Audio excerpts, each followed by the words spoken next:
Emma Frost has created a huge fan base in the Marvel Rivals community, and it's easy to see why. A high-pressure specialist with 2 forms she can swap between, Emma Frost has a very unique style of gameplay that is a welcome addition to Rivals. While she can seem pretty straightforward, you have to know exactly how to use her abilities to make her the most effective she can possibly be. And that's why I'm teaching you 10 actually useful tips for Emma Frost.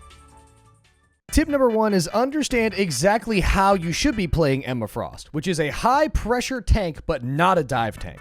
Emma Frost's damage output ramps up as you're attacking people, so she is highly incentivized to constantly be attacking with either her beams or with her diamond form. The risk here is that you could focus too much on having 100% energy charge on your primary fire by shooting tanks and not actually being effective by getting eliminations. Play on that front line and be aggressive and keep your energy charge up, but use those opportunities with 100% energy charge to find a kill by grabbing someone and pulling them back to your team, or using your crystal charge on a weaker enemy to secure an actual kill. Kills are typically secured with your crystal attack or in your diamond form, which we'll get into and start talking about right now. Tip number 2 is perhaps the most interesting. Understand how the psychic spear or crystal attack works, because it is very in-depth and you probably don't know everything it actually does. I'm about to throw a lot of numbers at you, but keep watching. I'll make sure it all makes sense at the end. When you hit an enemy with the crystal itself will have 25% of the target's current health. When you break the crystal will deal damage equal to 25% of the target's maximum health.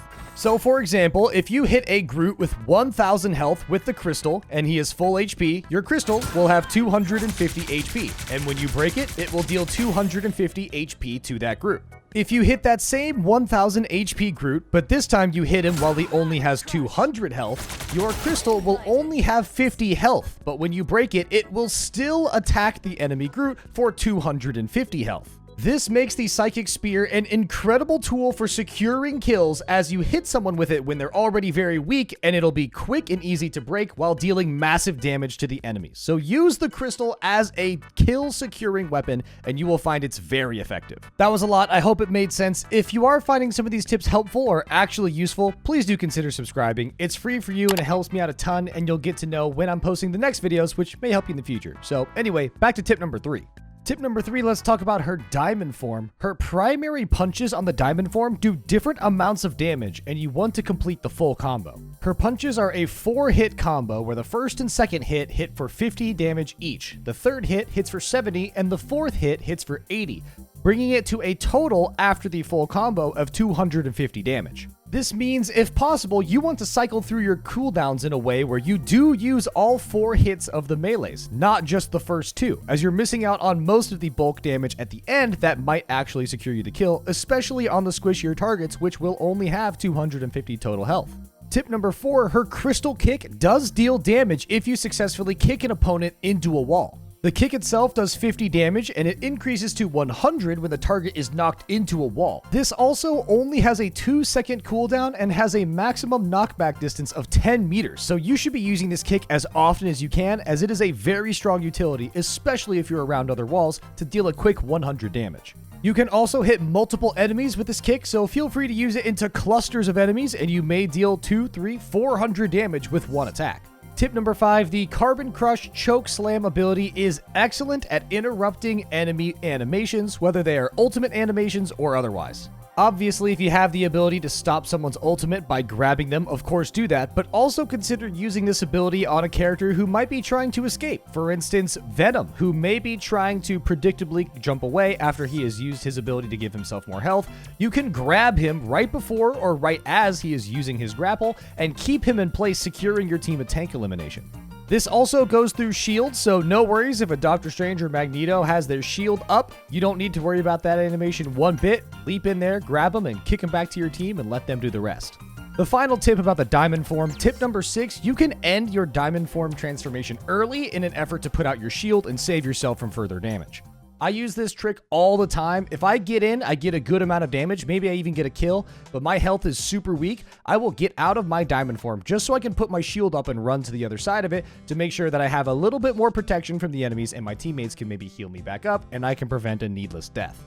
Emma doesn't have great movement and she's pretty thick, so you do need to make sure you're taking care and monitoring your own health, and a good way to protect yourself is to cancel that diamond form early and get back behind your shield. Speaking of shields, tip number 7, sometimes you should use your shield to cut off heals from the tanks you're fighting by placing your shield between the tanks and the healers. Emma Frost can deploy her shield about 50 meters, which means you have plenty of space to be able to put your shield between the tank you're fighting and the healer on the enemy team that might be healing them. This is especially useful in 2 factors. 1, if you know that the enemy tank you're fighting is a damage sponge. They like to get in there and take a lot of damage, and they need support from their healers. 2, it's especially effective if you know the enemy healers are characters that have to directly hit the tank to heal them. For example, Luna Snow has to directly have direct impact with her snowflakes to heal her teammates. So if you put the shield between Luna Snow and the tank that you're fighting, you're going to be able to cut off Luna's ability to heal and support her team, and you'll be able to get a tank kill a little bit easier. Tip number 8, let's finally talk about her ultimate. Her ultimate is a great combo tool and can get kills, but it is not a team wiper in itself. Technically, you can one-shot the squishy characters because it will deal about 350 to 400 damage, depending on how far away you are, but it is pretty easy to block your line of sight with a shield or with a wall, so you're not always going to have maximum damage output with this ultimate. But what you will have is the ability to stop enemies from moving and have them walk slowly in a trance towards you, making this a great combo starter for one of your DPS ultimates. Any ultimate will be great, but think of the ones that thrive with Groot ult, and they will be very similarly thriving with Emma Frost. So characters like Namor, like Moon Knight, like Winter Soldier, those characters that slam down on top of a group of enemies, these will have them not completely still, but very predictably walking slowly towards you. So your DPS ult should thrive seeing your ult capture 2, 3, 4 characters, and they should get a lot of kills. It's a great combo ultimate, but not a team wiper ultimate in itself. Tip number 9, we'll talk about her team up just a little bit. Many people don't know this, but your team up actually gives you 100 extra maximum health, even though you don't get the clone ability that Magneto and Psylocke get. This 100 extra health is invaluable, especially for Emma, because as we've established, she is all about putting pressure on the enemy team, getting up and constantly fighting. So that 100 extra health will go a long way, and if you have a duo that likes to play Magneto or some friends that like to run around as Psylocke, get them on your squad and you will notice a big uptick in your survivability. Tip number 10, and the final tip I have for you, watch your favorite streamers that play Emma Frost. You will learn the most you can without actually playing the game yourself by watching other really good Emma players and see how they operate. Watch them and see how they use the diamond form. See how quickly they try and switch back. Watch them try and use different combos and see if you can use these combos to better your own Emma gameplay. Of course, this is where I'll shamelessly plug that I stream every single weekday here on YouTube and over on Twitch. Either place you want to watch me, I would love to have you. The link's in the top of the description. Thank you so much for watching this video. I truly appreciate it. You guys mean the world to me, and I really do mean that. So thank you from the bottom of my heart for watching to the end of this video. If you enjoyed, please do consider subscribing. Please give the video a thumbs up, and I'll catch you all in the next video.